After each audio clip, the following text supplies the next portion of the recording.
Zee 24 तास एक पाऊल पुढे. अंडर 19 टीमचा अविभाज्य भाग असणाऱ्या विजय झोलशी चर्चा केली आहे आमच्या प्रतिनिधी मेघा कुचिक यांनी. विजय, सर्वात प्रथम भारताला वर्ल्ड कप जिंकून दिल्याबद्दल अभिनंदन. तू खरंच खुश असशील, मात्र ह्या विजयाचं वर्णन तू कसं करशील? ॲज अ टीम आम्ही हे सगळं 1.5 वर्ष पहिले स्वप्न बघितलं होतं, तर ॲट लास्ट ते खरं झालं आहे. तर ॲज अ टीम आम्ही सगळेच खूप खुश आहेत आणि भारतासाठी आम्ही एवढं सगळं करू शकलो, तर we are really happy for that.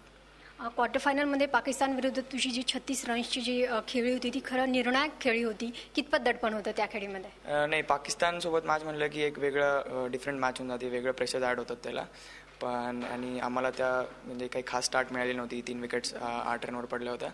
So म्हणजे प्रेशर होतंच, नक्कीच प्रेशर होतं. पण मी आणि अपर म्हणजे थोडं बोलणं होऊन आम्ही सिच्युएशन सांभाळली, तर that came good for us. चांगली पार्टनरशिप झाली 70-75 रनांची.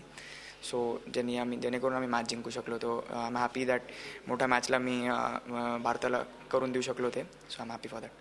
आणि फायनलमध्ये जी अटीतटीची लढत सुरू होती त्यावेळी तुझ्या मनात काय भावना सुरू होत्या? फायनलला मी स्वतः पर्सनली काही जास्त कंट्रीब्यूट करू शकलो नाही, पण कॅप्टन उन्मुख चंद आणि अपर स्मित पटेल यांनी फायनल मॅचमध्ये पण चांगलं केलं. सो त्यांनी प्रेशर हँडल केलं. Final is a world cup, final is a different ball game. So त्यांनी वर्ल्ड कप जिंकून दिला आहे. So really well played for them. आणि तू एका जालन्यासारख्या शहराकडनं येतो, जालना ते ऑस्ट्रेलिया, हा प्रवास किती कठीण होता? कठीण होताच.